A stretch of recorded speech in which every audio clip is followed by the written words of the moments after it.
Hey, you guys, I'm back. This is Save Time with Tori. I'm in the parking lot as usual. Got my handy dandy notebook. You know what? I don't know how long y'all been following me, but I still miss my original notebook that I lost a long, long time ago.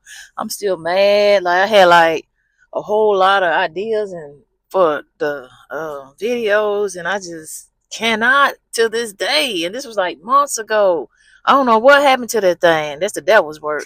But anyway, this is my new one, and so I guess we rocking with this one or whatever. But anyway, as you can tell from the title, today we're going to talk about heal first before dating, and this is some real stuff because a lot of people just jump from one to the next and try to do the rebound stuff, and it's kind of detrimental to be honest with you.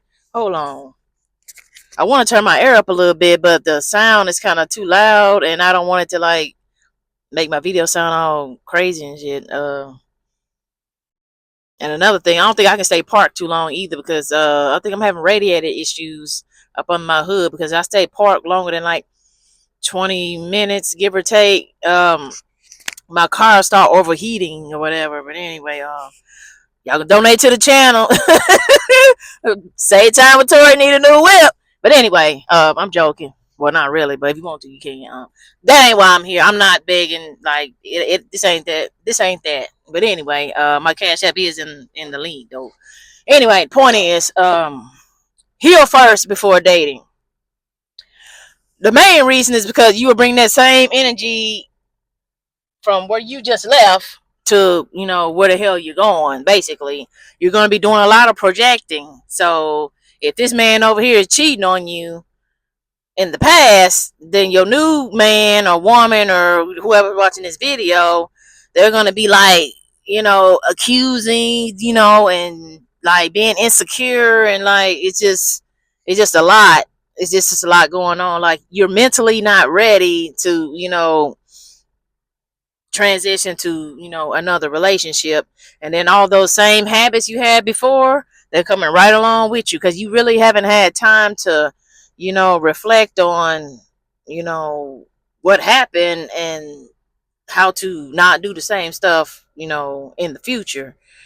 And then not to mention the bitterness, like you're probably still, angry and stuff from, what happened before. And so you just kind of got this, IDGAF attitude. And it's like, nobody's gonna want to like deal with a person who's still stuck on the ex. They're bitter, and they're like just because this person over here, verbally abused you, that don't mean the person that you're with is gonna do the same thing. But a lot of times this is like subconsciously. Sometimes it's not, but it's just right after breakup, you're mad, you're angry, you're just ready to just tear some shit up, and you just fuck the world, and I'm outside and things like that. It's just like you're mentally haven't healed. And so if you're doing the rebound thing to where you got a man like 30 days later or even 2 or 3 months later, that's still to me too soon. But you do got them people out there that, I mean, I ain't gonna use the word heartless, but like they move on pretty quickly and don't really care.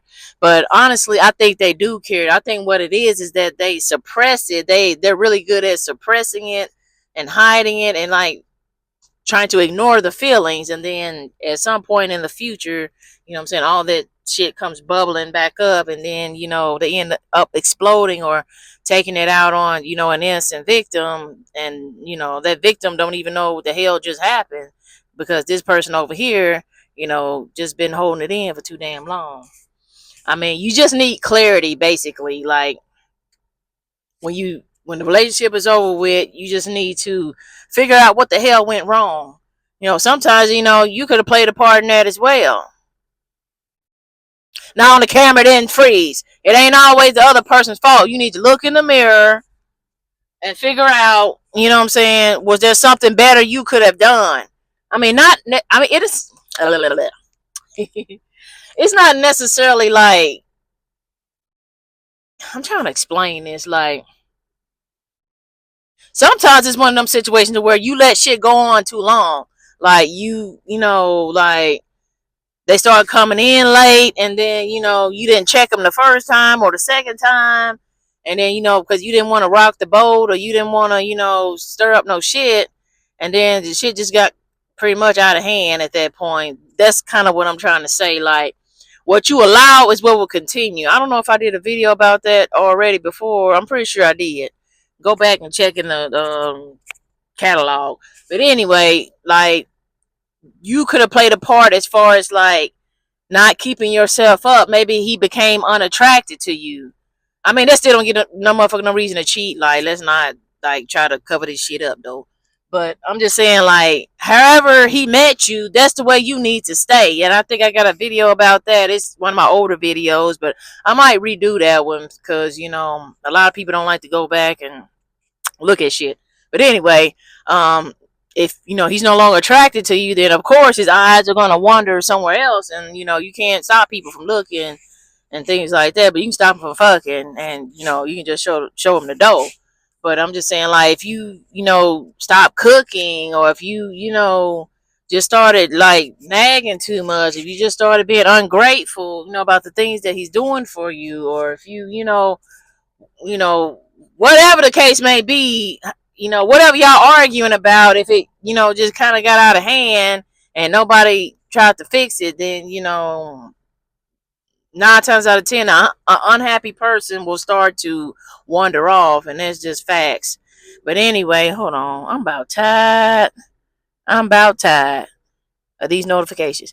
Anyway, but I mean, some of the time it's just the other person's fault. Like, they didn't want to be in the relationship, or they didn't want to be serious. They wasn't ready to, like, be with one person, and so they just did what players do, pretty much. Or they weren't just into you like that, and they just kind of accidentally got in a relationship. I mean, honestly, there's no such thing as accidentally. That's why I put the goddamn air quote there. What it is that they're trying to use you. Like, they're bored. They don't have anything else that's like stable and consistent, and you happen to be there. Like, hey, woo woo woo. You just basically happen to like them at the right time. Well, actually, the wrong time for you. But and then they're using you for put cookies. And if you're a man, I mean, the Holy Dizzy. It's a channel I be watching called I don't know if any of y'all seen Mindful Attraction or something. He might have changed his name. I think it's Mindful Attraction 2.0. But anyway, he used to call that to keep from cussing. But anyway, the eggplant. I like to call it the eggplant sometimes too. But anyway, basically you happen to be at the right place at the right time, and you was handing out love, kisses, and affection, and free sex and things like that. And so they basically just kept you around, and knowing damn well they weren't trying to like do nothing more than that. They had no intentions on like marrying you. They had no intentions on doing anything serious, really, period. But anyway, the point is that like, people just need to start healing before they move on to the next relationship. And just how do I put this, figure out your own identity. um Identity as in who you are. Like, what do I like, what do I don't like. Because a lot of times in these relationships, you give this other person, and they might like to, I don't know, like jet ski or something, and you're not really into it, but you kind of just go out in the water anyway with them, just to like, spend time with them, so they be a part of your life, your everyday life and things. But I noticed a lot when people break up, like, they don't continue doing the stuff that the other person was doing, because they really didn't like it in the first place. So you only started doing it because your man or your woman, that was their interest. But when the relationship is over, that's how you can tell whether or not that's your thing, or you was just kind of shaped and molded and like coerced a little bit to enjoy these activities that really aren't your identity.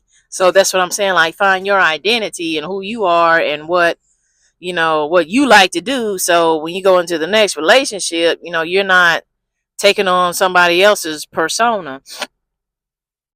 And and lastly, you just need to figure out, your boundaries, because if you jump from one situation to the next situation, like you really haven't, like, yeah, you might have broke up because you wasn't gonna stand for whatever the hell just happened, but like you need to sit down and think, like, this shit probably was going on like for a minute before you even left.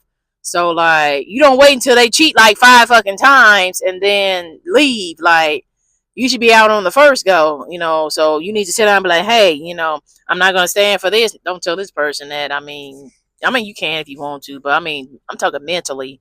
I'm not gonna deal with this. I'm not gonna deal with that. My next man is gonna, I don't know, fucking say I love you every time he leave. He's gonna open doors for me. He's gonna, treat me like a queen. He's gonna, provide. I'm not gonna be the one, going to the goddamn chicken factory working 12 hours a day and bringing home the bacon, and I come home, he's butt naked, with his balls swinging out on the PlayStation playing Call of Duty, drinking on my damn sodas and potato chips out the motherfucking refrigerator. Like that ain't what type of time we on.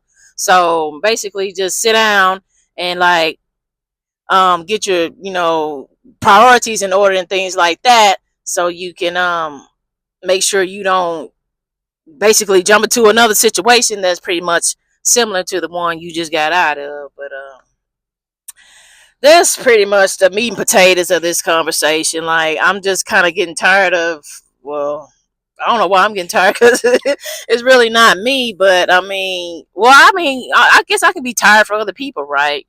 But I'm just kind of, a lot of people, because, in the music video, I'll be like, next, move on, thank you, next. It's like the culture is starting to accept that move on, fuck you culture. Like, it's just like, okay, this is over with. I'm finna jump on Facebook and post my new boo, and we finna get married tomorrow. Like, it's just too much going on. You ain't even figured out what the hell went wrong in the last relationship. So why the hell is you know what I'm saying, like in this one right here?